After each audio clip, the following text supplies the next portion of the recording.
Hey everybody, welcome back to Hootie Who KSU Football Podcast. How's everybody doing?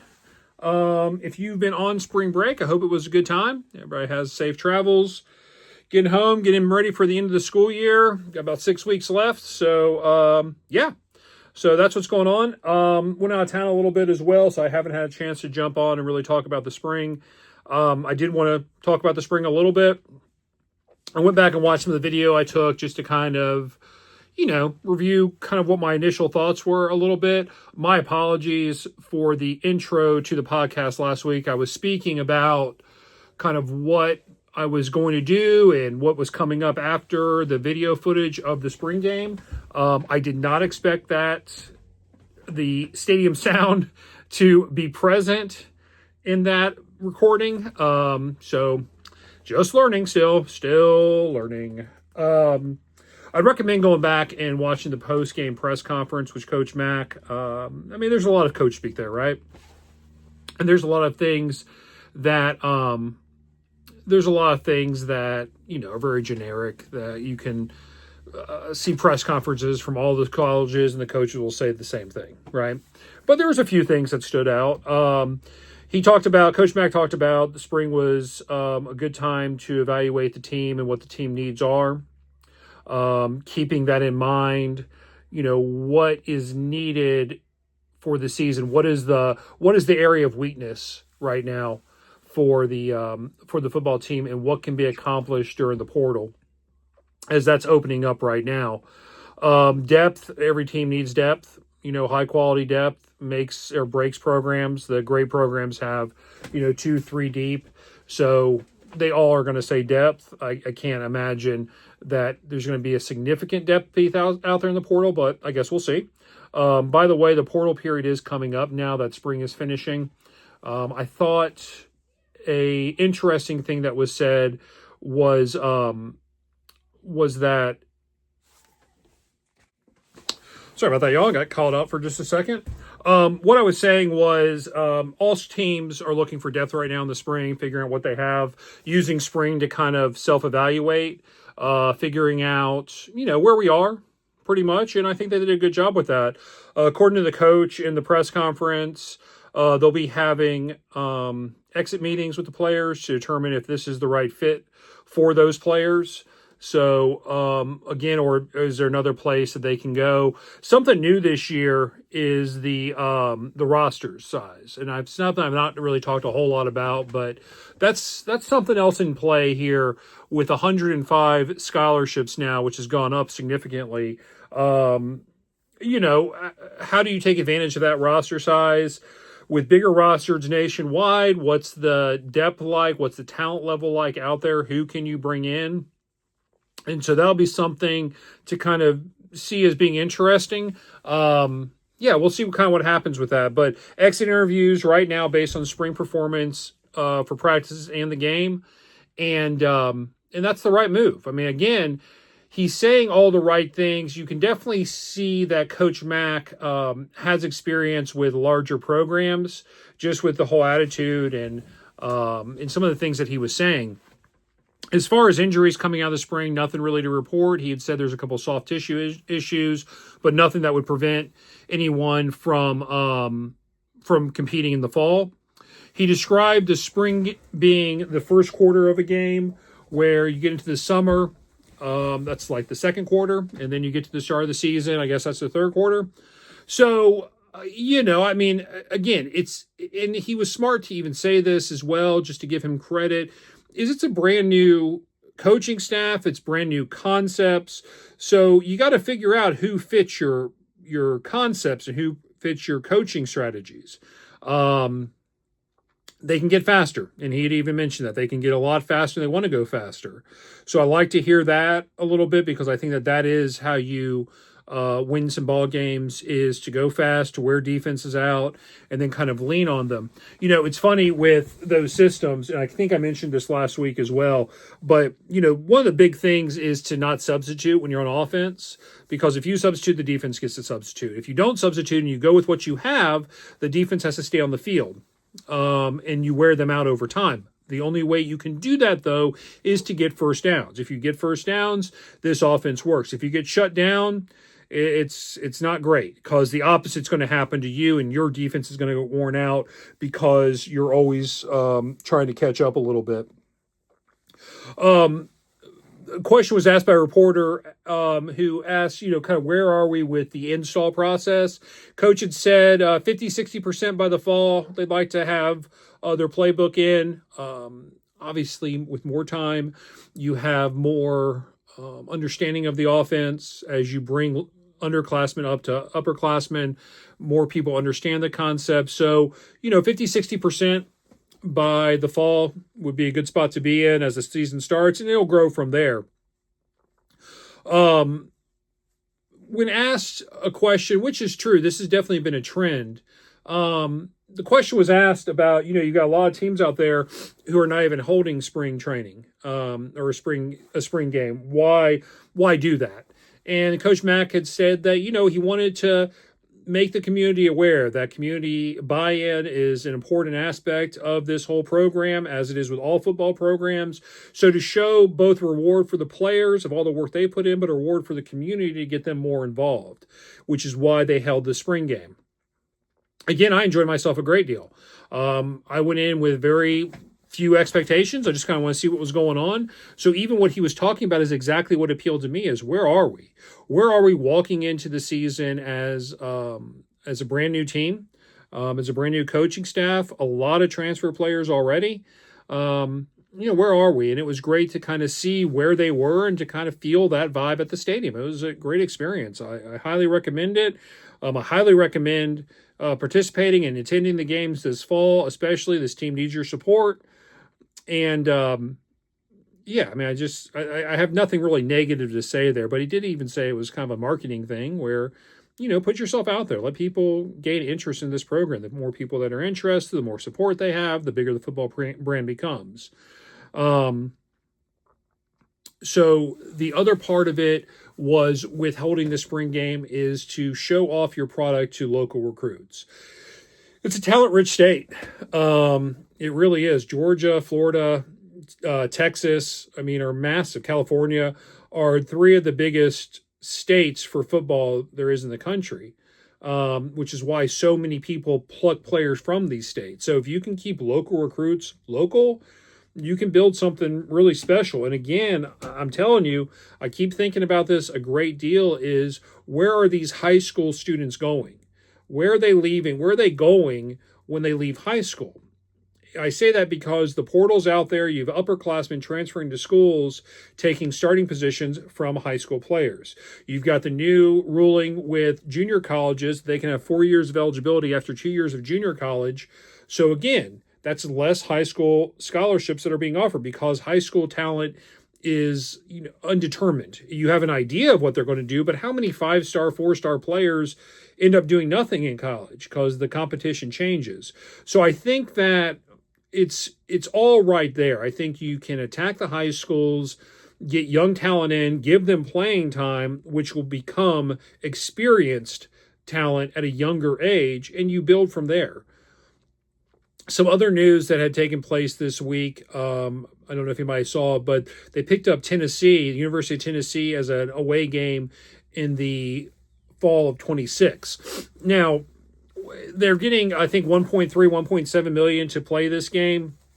You got to remember that with NIL, what it is right now is there is not the same amount of income coming into Kennesaw State through Conference USA, through boosters, to really support the program at the level that it needs to be. And that's something that you build.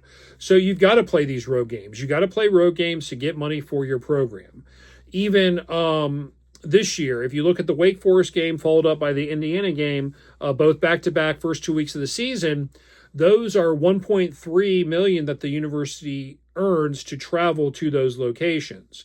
Of those two games, I think the Wake Forest game can be very competitive. I'm not sure about the Indiana game. I think that's a tough game, but we'll see. My biggest concern coming from the spring game, and I said this last week, is the secondary. The secondary is a concern of mine a little bit. I just saw a lot of balls over the top, splitting safeties and corners up, and that's something to pay attention to, I think. And maybe that's what he was talking about, the coach was talking about, when saying that we need to evaluate what we have and figure out what we need to bring in from the outside. I would definitely say that some support in the secondary would be a good idea to focus in on. Of course, it's going to be the defensive, offensive lines, but everybody's looking for defensive and offensive linemen, so I wouldn't expect too much from that. The more I think about the schedule, I think when I first went through the schedule, my mind really hasn't changed much. There are 6 wins here. There are 6 wins on this schedule. If you can get an upset somewhere along the way on the road, great, even better. But I think that there's definitely six wins if you can take advantage of your home field, which I think with getting the community involved, getting the community excited can definitely happen. But something positive has to happen. Now, if you want to see buy-in, go up to Wake Forest and win that game. And then the Indiana game is what it is. I mean, play competitive, give it a game, don't get blown out by 50. And you're going to have buy-in. You're going to have interest for people supporting the team. And then right off the bat, I mean, you've got, once you finish up at Indiana, you come back for home games against Merrimack College. That's a win. Arkansas State, Middle Tennessee State, Louisiana Tech. Those are 4 back-to-back home games. So win those games. Win those 4 games, plus an upset on Wake, and all of a sudden you're at 5 games, and you've got half your schedule remaining to get 1 win. To get 1 win to go to a bowl game. You get more than 1 win, you go to 7 wins, it's a better bowl game. And again, that's the goal this year. Get to a bowl game. Put that name out there. But Indiana, Merrimack College, Arkansas State, Middle Tennessee State, Louisiana Tech. Arkansas State, Middle Tennessee State, Louisiana Tech, those are not just guarantees. I mean, we'll see where this team is after playing on the road at Wake Forest and Indiana. You can't control injuries, so who knows? But they are at home, so win them. At FIU, it's a toss-up. Home against UTEP, again, that can be a win. UTEP can be a win. New Mexico State, I don't love it. It's at New Mexico State. I don't love at Jacksonville State. I do like home against Missouri State. I think that's another win. On the road to end the schedule at Liberty, I don't love that game. So, I mean, again, I'm looking anywhere from 6 to 8 wins are possible. Now, do things have to fall right? Yeah. You need some injury luck as well. You need to make sure that your starters, your playmakers are staying healthy all year long. But absolutely, if they are able to play and stay relatively healthy, absolutely they can be in these games. Absolutely they can sneak away with a couple wins on the road. There's no doubt in my mind about it. But, we'll see. Once the real pads start kind of coming together and we see kind of what we've got, we'll have a better understanding. Right now, it's all speculation. Coach Mack did talk about the summer and the importance of summer, and we spoke about that a little bit last week as well. Was with the summer, it's all about the training. It's all about, getting guys in good shape, making sure that they have the endurance to run this type of offense, to make sure they're in good shape. Because, the thing about kind of a hurry up or spread style offense is you have to be in shape. You have to be in shape to stay on the field the entire time to prevent the defense from substituting. And you're going fast. Now, it does wear down the defense. Sure it does. But it also wears down the offense. I mean, running routes, playing offensive line, running the ball, it's going to take a toll. So conditioning is key to this offense, to be able to go faster and be still having the energy in the fourth quarter when that defense is losing their energy. That is the key to all of this. So we'll see kind of what happens. It's not going to be perfect. Nothing is perfect. It won't be. But you're just looking for steps here. I mean, based on what's happened the last couple of years at Kennesaw State, you need some positivity. You need something positive to happen so that you can then parlay that into more success down the road. Forgive me for just a second, y'all. The pollen is just brutal right now in the state of Georgia. So me, like everybody else in the world, in Georgia anyways, are just dying. But part of the joys of the South. So I do need to just say, as I do every episode, please like and subscribe. Please check out the Etsy store. Plenty of products there available. Any thing that's purchased goes directly back into the show to kind of continue doing this and making sure to provide as much content as I possibly can for each of you. Last week's reaction to the show, again, it's the second highest rated show. I mean, 27,000 on X, another 6,000 on TikTok, YouTube, and the podcast downloads. It's just amazing. I mean, just some dude talking about Kennesaw State, it blows my mind every time. So I'm very thankful. Very, very thankful, as I always am. I really appreciate it. Not a long episode today because there's just not a lot going on right now. I mean, what's going to happen now, the schedule really is going to be more, let's see what happens with the portal. Let's see who goes. Let's see who comes in. Kind of figure out where we stand going into the summer. Then we'll do some summer updates as well as far as how is everything going with conditioning. And we're just kind of getting ready for the season. We want to get there so we kind of see what we have. Just like every college football team out there, what do we have? Because if you listen to the coaches on every college team, things are fine. Things are good. We can get better, Saw some things I liked, saw some things I didn't like, some things we need to improve, blah, blah, blah. Just coach speak. We won't know until bullets start flying and we're actually kind of in the thick of it with these games. So we'll see. It's a wait and see approach. Hopefully some positive movement in the portal. Like I said, I'd love to see some reinforcements in the secondary. Everybody in the world would like to see reinforcements on defensive line and offensive line. That's not a Kennesaw State thing. That's every team in the country. So we'll see. We'll see what impact the 105 player rosters have. There's a lot happening right now in college football that is just so unknown. The other story from this week is the quarterback from Tennessee is no longer on the team because I think he was making a few $1 million a year, and he wanted to make $4 million a year. And he stopped going to spring practice. He wasn't showing up, and the team cut ties with him, as they should have. I think, from what I understand, from what I read, Dan Lanning from Oregon is the one that made Heupel aware of that the quarterback was reaching out just to kind of get an idea of what options are available. They can do that. I mean, I can go both ways with this, right? On one hand, we, as fans of the sport, especially of our individual teams, don't want our best players to go anywhere else. They want them to be loyal and to stay there. And I get that. But we're not applying the same logic to our coaches as we are our players. And what I mean by that is coaches leave all the time. Coaches bail on universities every single year for more money or more opportunity, right? But we don't want the players to do that. That's a tough spot to be in. Until NIL, until this pay-for-play model is figured out to where every year, twice a year, is a free agency, until that's taken care of, it's going to keep happening, and it's going to be a problem with the state. I mean, with the state of the game. It's going to continue to impact the rosters. It's going to continue to impact teams, and you're going to have teams that were great one year and poor the next year. I'm really curious about not the heavyweights, right? So Georgia's going to be good. Ohio State's going to be good. Texas is going to be good. But I'm just thinking of the Final Four teams, really. Penn State's going to be good. But a team like an Arizona State, what do they do this year? Do they do anything this year? Was that just a one-off? Kind of like last year with Washington, with Florida State. Even Michigan struggled a great deal. Boise State was in the playoffs. Well, we'll see. We'll kind of see what they do this year. SMU is in a playoff. Same thing.